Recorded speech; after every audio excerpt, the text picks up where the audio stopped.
She called 911 the moment I hammered the warning sign into the ground. I had barely stepped back when she rushed across the property line, waving her phone like she had just won something. She yelled that I could not place the sign there and accused me of trespassing on her area. Her voice was so loud that workers on the next lot stopped what they were doing.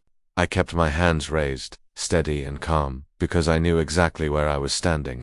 Right on the land I had bought with every dollar I saved. She pointed at the sign like it was a weapon. She claimed it was illegal and insisted the entire section belonged to the HOA. She said I could not claim any part of it. I did not move or respond yet. I watched her expression shift when she saw the GPS marker on my phone. She tried to grab it, but I pulled it back gently. She took a breath and shouted loud enough for the whole street to hear. She called for officers, saying I had broken into a restricted area again, even though I had only lived there for 2 days. People peeked from their windows while she screamed for them to arrest me and accused me of trying to steal community property. I almost laughed, but she stepped in too close. She whispered that I needed to remove the sign or she would have the HOA punish me until I gave up. She said the land was theirs, not mine, never mine. I leaned in just enough for her to hear me clearly. I told her she was making a big mistake. My tone shook her for a moment. She blinked quickly, confused, like she realized she had misjudged me.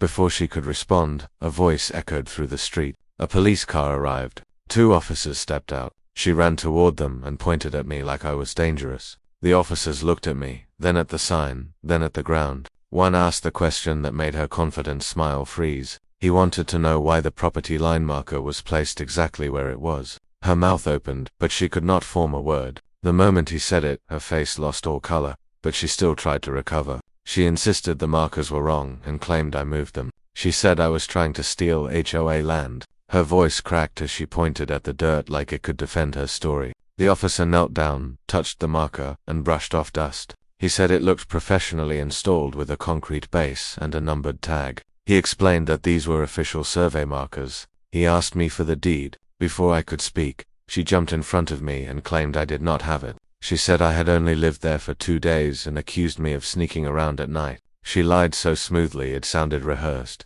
I reached into my truck slowly, making sure the officer saw my hands, and pulled out a folder. Her eyes widened the moment she recognized the official state seal. She rushed forward to grab it, but the officer blocked her with his arm. That reaction exposed her more than anything else could. I repeated calmly that she was making a big mistake. She shook her head quickly, panic rising. She insisted I forged the papers and shouted that she knew HOA documents better than anyone. She said I was not allowed there. The other officer raised her brow and asked how she could know the documents were fake without seeing them. For the first time, she stepped back. I opened the folder slowly. Inside were the original land papers, survey maps, and an updated boundary confirmation from the county. I held them for a moment because I wanted her to hear one thing first. I told her the restricted area she kept mentioning had never been HOA property. It was owned by the previous sheriff. He sold it to me before he retired. She froze completely. Her throat tightened and her hands curled. For the first time since I moved in, she looked genuinely afraid because she understood something.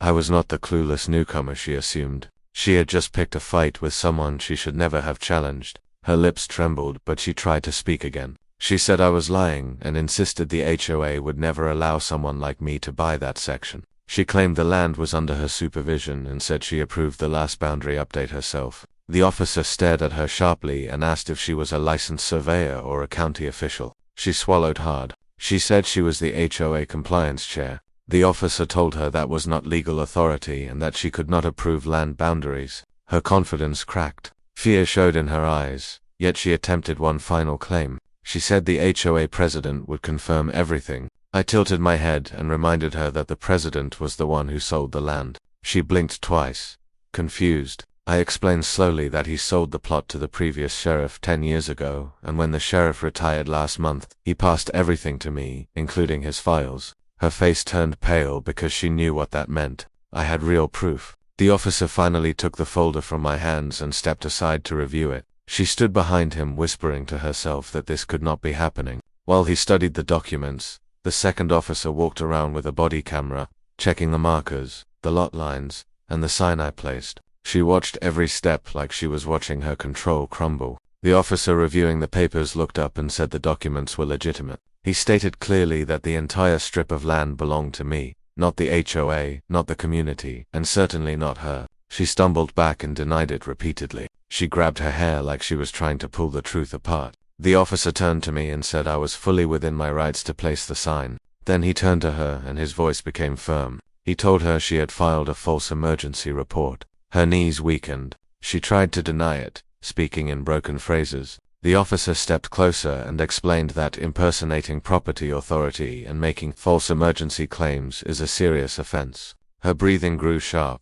Then she made her worst mistake. She ran back onto my land, forgetting the officers were right there. They looked at each other and moved quickly. I almost felt bad for her. Almost they caught her within seconds and brought her back as she shouted that the land belonged to her HOA, but her voice no longer carried any power. While they questioned her, I walked to the fence line and pushed the warning sign deeper into the ground. She watched me like she was seeing her control slip away for the first time. She whispered that I could not do this, and claimed I did not understand. She said everything she built would fall apart if the land was mine. That told me everything. She had not been protecting the HOA, she had been protecting her personal control. The officers took out cuffs. She screamed that she was the authority, not me. But the officer replied calmly that the only authority there was the law, and she had broken it. They arrested her for filing a false report, trespassing, and threatening me with claims she could not back up. Neighbors watched from their porches, some shocked and some relieved, like they had been waiting for someone to finally stand up to her.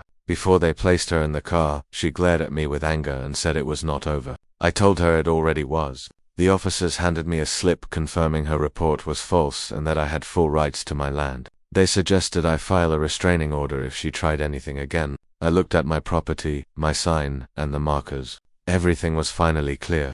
As the police car drove her away with its lights reflecting across her furious face, I felt a kind of calm I had not experienced since moving in. The land was mine. The conflict was over, and her so-called authority had never existed. Justice stood in the end.